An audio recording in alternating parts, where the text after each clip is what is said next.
Experience our tour of Columbiaville, Michigan as we explore the vast Holloway Reservoir and Holloway Dam. Enjoy the local cuisine at the Falcon's Nest.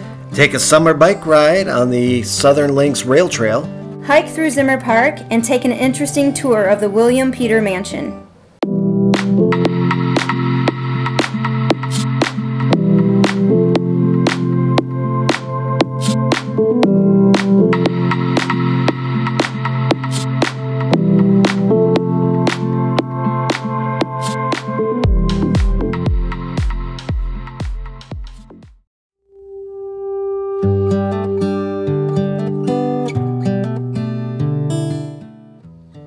Welcome to Columbiaville, Michigan. Columbiaville was established in 1848. The first settler in Columbiaville was Levi Cutting. Also in 1848, George and Henry Neaver built a small sawmill on the banks of the Flint River. In 1852, William Peter came to work for the Neaver sawmill. He opened his own business, starting with a store, and eventually he came into possession of the entire property of Columbiaville. A post office was established in 1857 with the name Columbiaville. The Neavers originally suggested the name Columbia after their home county in New York, but at the time there was already a post office in Michigan with that name. And that is how the name Columbiaville came to be. Columbiaville is a very close-knit community, drawn together by social and family ties and devoted residents, beautiful scenic views, and great history, truly making Columbiaville a great place to have roots.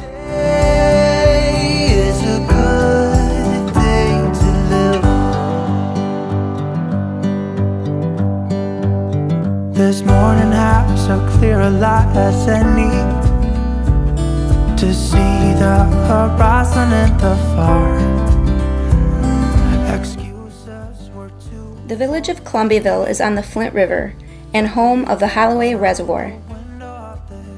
The Holloway Reservoir is a 1,973-acre impoundment of the Flint River. It is approximately 8 miles in length. Because of its large size, it is a wonderful resource to the area. In the Holloway Reservoir area, you will find Buttercup Beach, Wolverine Campground, Zimmer Park, fishing vantage points, canoe and boat launches, hiking opportunities, and beautiful shoreline views. If you're into water activities, look no further than the Holloway Reservoir. Whether it be searching for eagles, kayaking the calm waters where the river enters the reservoir, bouncing off the waves in your speedboat, enjoying the vast length of the reservoir with your friends on your pontoon, skipping over the water on your jet ski, searching for your favorite fishing spot, letting the breeze take you away in your sailboat, or watching the sunset over the waters from your paddleboard. The Columbiaville Reservoir has it all. The reservoir didn't exist until Earl L. Holloway, the longtime head of the Flint water plant during the 1940s, dreamed of creating a reservoir on the Flint River to meet the growing demand for drinking water in Flint.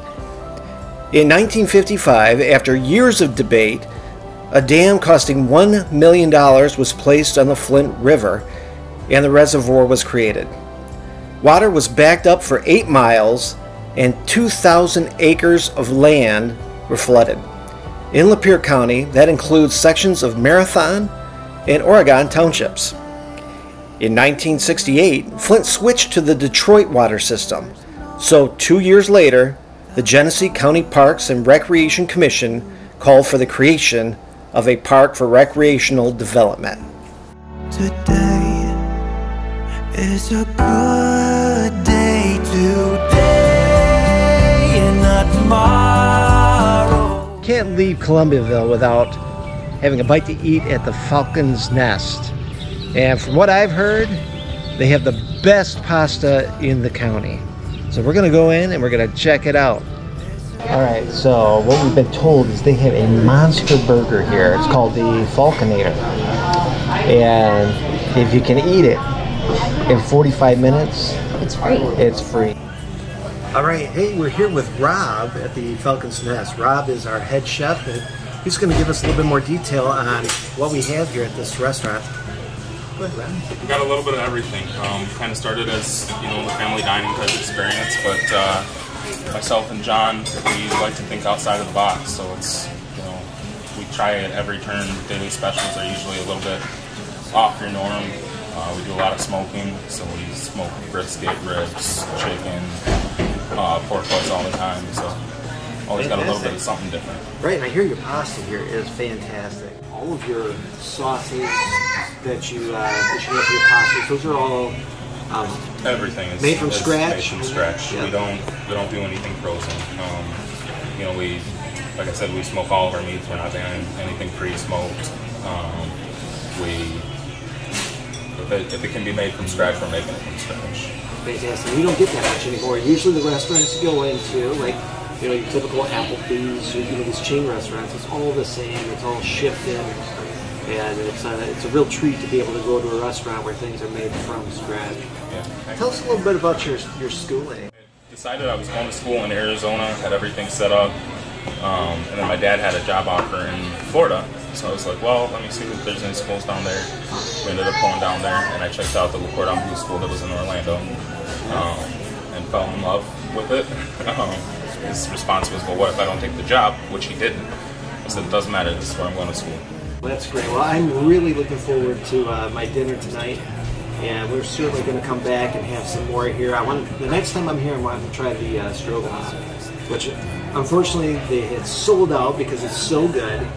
And we didn't make it in time for the stroganoff, but we will be back and we'll give it a shot the next time we're here. So I want to thank you, Rob, for filling us in on your restaurant here, and it's very nice in the restaurant, well decorated, and feels like home. All right, well, I can't wait to have my mac and cheese and Brussels sprouts. Check these babies out right here. Good. Roasted Brussels sprouts. And the mac and cheese, got some bacon in there. Gotta have bacon in there. Bacon makes everything taste better. So good. So, as you can see, this sauce here is amazing, but look at the stringy cheese that's added to it.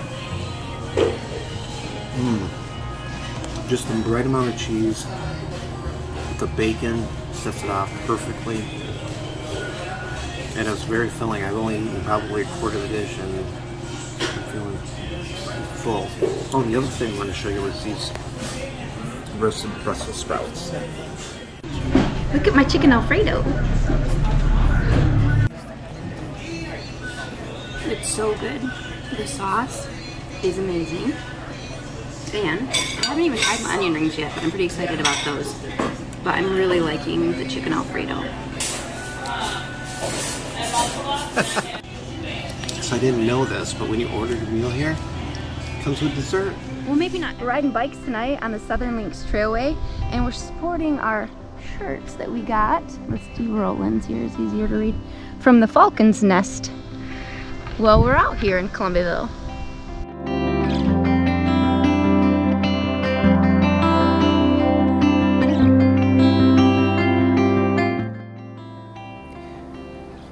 The Southern Links Trail is a 10-mile rail trail that connects the communities of Columbiaville, Otter Lake, and Millington in central Michigan.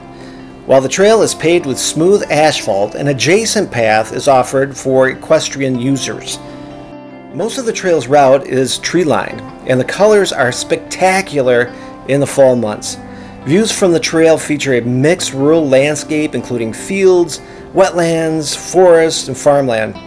Local wildlife such as rabbits, chipmunks, woodchucks, frogs, and turtles all call the area home, and fleeting encounters between the animals and trail users are not uncommon. Restaurants in the small communities of Millington, Otter Lake, and Columbiaville welcome trail users with friendly service and great food. An active friends group is responsible for keeping the Southern Links Trailway in pristine condition, so be sure to thank volunteers as you encounter them on this great trail. Parking for the Southern Links Trailway is available at trailheads in Columbiaville on Water Street, Otter Lake on Detroit Street, and Millington at the school complex on Gleason Street.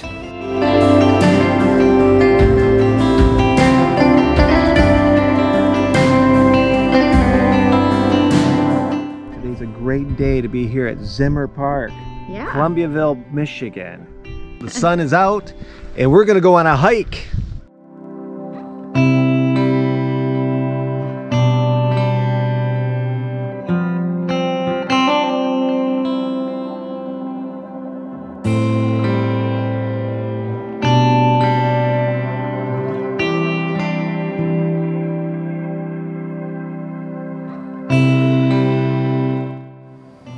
If you enjoy woods and water, Zimmer Park is the place to go. Hike on the trails or enjoy a picnic. There's a boat launch for small boats as well. It's a beautiful little park to spend the day and get some fresh air or do a little fishing.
We're at the William Peter Mansion. Let's take a look around. We're here with Beth at the William Peter Mansion. How are you, Beth? Good. How are you doing today, Julie? I'm doing good. Can you tell me a little bit about the mansion? Oh yeah, I can tell you a whole lot about the mansion. Okay. So we're just going to start right from the beginning with Mr. Peters. Okay. Mr. Peters came to America from Germany in 1846. He started working for a sawmill in New York when he eventually came to Columbiaville and started working for brothers that owned the same sawmill. He was making $4 a month when he started here. Then he met his wife Roxanne. They got married and they just slowly built up his fortune.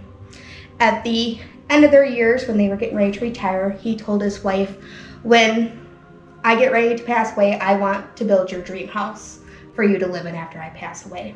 So technically this is her house, not his. Okay. They started it in 1892 and they finished it in 1896. So it took about 4 years. Pretty much all the wood throughout the building came from their lumber yards. They hired German craftsmen to come do wood carvings, hand-painted murals on their bedroom ceilings. They had bathtubs and sinks imported from Italy, marble from Germany, just from kind of all over. And this house was to showcase different styles of architecture and craftsmanship, and that's what she wanted. Awesome. Mr. Peters passed away in 1889 in this house, but Mrs. Peters lived here until her death in 1917. Okay. And from there, it's just traveled into different hands, different families throughout the years, and now it's in my family. Okay, and how long has your family owned this? We've had this for almost 22 years. My grandma purchased it in 1998 from the state. Before then, this was low-income housing and pretty much close to being demolished. Well, you guys have done a beautiful job in here. I Thank love how you. it looks. So I've heard some stories. Ever since I was little, I've heard that this place is haunted. What's your thoughts on that? Well, I will not confirm nor deny any paranormal experiences here. I've had guests that say, you know, things happen to them in the night. They've had experiences. And I have others that are like, no, I just sleep so peaceful here. I don't even notice it. So I leave it up to everybody. Now, in October, I do make the joke that it is haunted because every historical place is haunted in October. Yes, So. that's true. Okay, and another thing I heard when I was a kid was that there was tunnels under this building. Is there tunnels? We do not actually have proof of that. Now, there is rumors of that.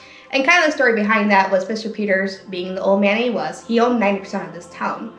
So instead of walking the streets with his money, he had this whole underground system where he can just go to business, collect his money, and then go right to the bank. Oh, that's awesome. Yep. Awesome. So what do you guys do here now? Just a little bit about everything. Yeah? Well, our prime thing is bed and breakfast, of course, but we also do murder mysteries, we do wedding showers, bridal showers, birthday parties, paranormal nights. We do, you know, cater to those people. We do a lot of things. We have live bands up on our 3rd floor, witches balls.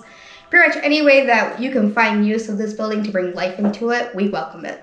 Awesome, that's great. So if they want to get a hold of you, how do they get a hold of you? Well, they can either get a hold of us by calling us. Our phone numbers are 810-342-8218. Okay, and I'll put that down. Yes. On the screen.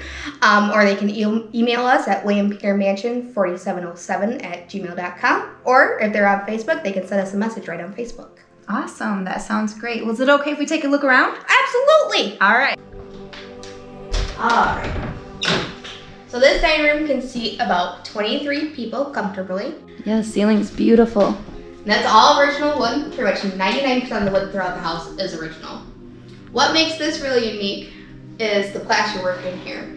As I said, Mrs. Peters wanted to showcase different styles and techniques of that time. What they did is that they took wiring and hand did each leaf and each piece of bark on there and then plastered right over it. There's a couple of things that's more unique about this room in particular. Once again, plasterwork up on the ceiling, still original. What they actually did with that is that they took copper and hand pressed it into the ceiling. And once again, still original after 120 years, no damage to it at all. Another unique thing is the chandelier that's in this room. This is one of the original ones that does both kerosene gas and electric.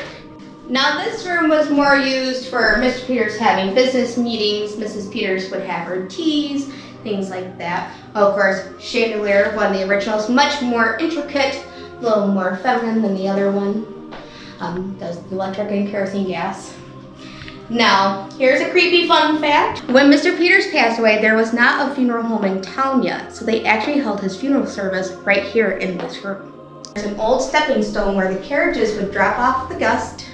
They came through the main door here, passed along in here, pay their respects to Mr. Peters, and then went out the side door to the carport where their carriages, cars, whatever they had, were waiting to take them back home. We are in the main foyer. When you walk through the main door here, this is what you're gonna see. You're gonna see our beautiful staircase that is all hand carved by German craftsmen. And this was actually Mr. and Mrs. Peters' bedroom. Now, when this bedroom was finished, the ceiling had a hand-painted mural on the top of it. From what I understand, it was like a birds and flowers. It was very intricate. Unfortunately, throughout the years and the different owners, it has been covered up, so we cannot enjoy the beauty of it, but it's still nice to think what's underneath there. Yeah. Now, this room does have its own private bathroom, and in it is the original clawfoot bathtub imported from Italy.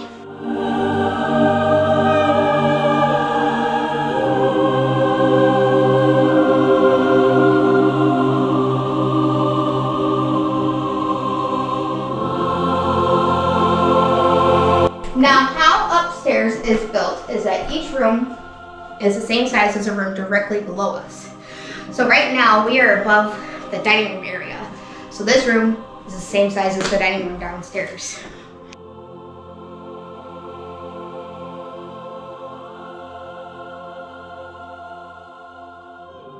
It's called our Hatter Room. It's dedicated to our Red Hatter ladies throughout the years. And of course furnished with red and purple, their famous colors.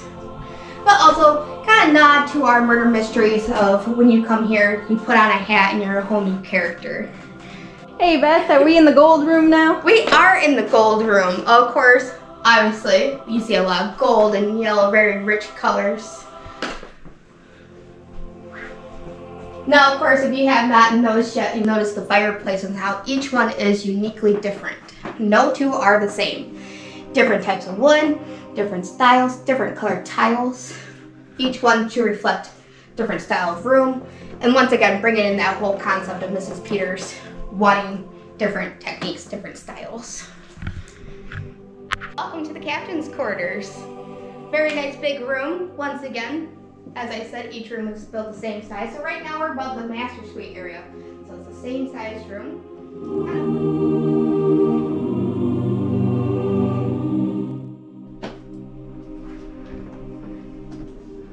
Alright, so now we're walking into the grandma suite, a very quaint room. Bed with a cove over it. Now, as you can probably see, this room is not as grand as the other ones. And that is because this whole back half of the house was originally one open area, and it was the servants' quarters. In the 1950s, the couple had purchased this. They started converting all the rooms up here to apartments. So this was one of the rooms that they were working on. Welcome to the ballroom. Is that for a short period of time, ballrooms were not on the main floor. This one was actually built on its very top level on the 3rd floor. Now when Mrs. Peters had this done, it had marble flooring that is seen throughout the house, and all the walls were lined with copper. And what she did for her husband, of course keeping in mind, he was still alive, still running his businesses, she put windows on every side of the building. So instead of him having to go out into town, check on what's going on, he could just come up here, look out, make sure everybody's behaving themselves, and then go right back down to his room. Now, back in the 1940s, when the couple had purchased this, they had taken the marble floor out and put a parquet wood flooring in here. It was so smooth, it was like glass, and the kids used to go up here and roller skate. And sometimes some people say you can still hear the old sounds of skates across the floor. So we're in the ballroom, and what else do you do in a ballroom, right? Gotta dance.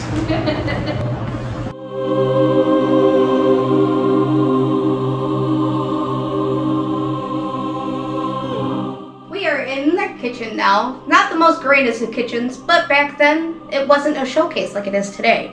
So just a nice small kitchen where we prepare breakfast for guests. Teresa makes her famous scones.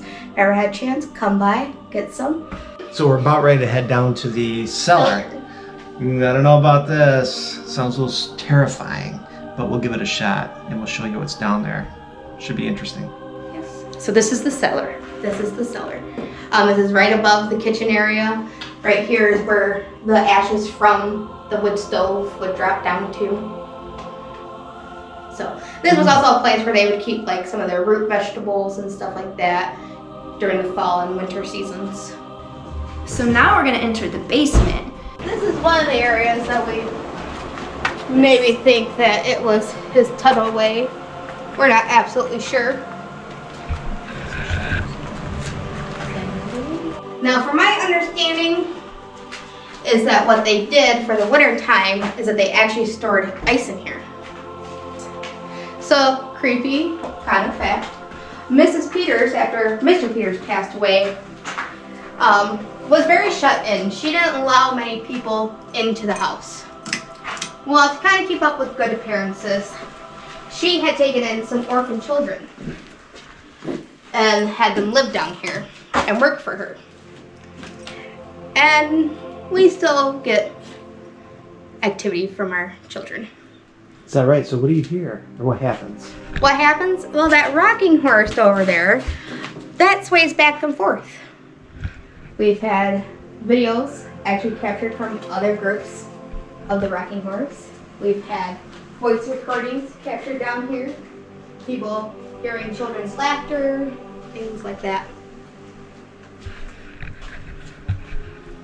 That's creepy. I'm not gonna lie. And of course we are heated by a good old boiler system, so it's all heated by steam. And we kind of give credit to that as to why our wood is so nice. So it doesn't dry it out, right? Yeah, it doesn't dry it out. It keeps it nice and moist in the wintertime. Very good. Here's the creepy horse.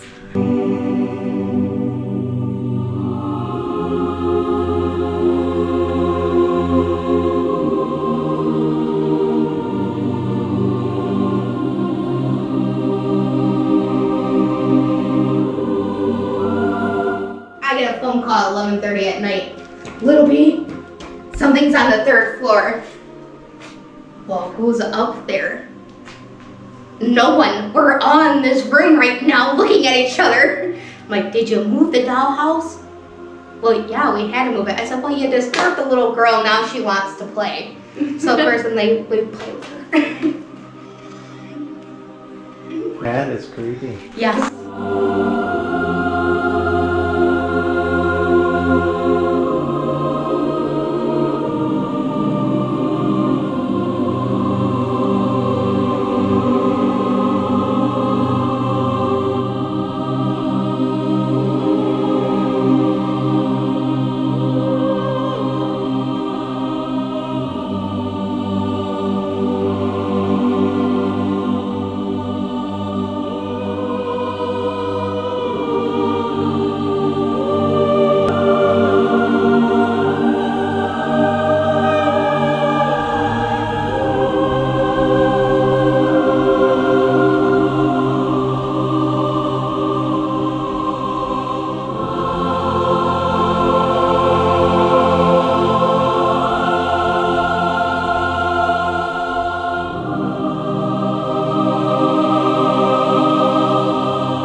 Well, we really enjoyed our time we spent here in Columbiaville.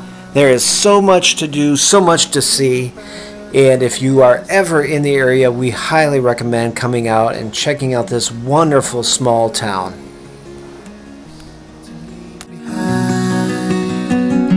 The night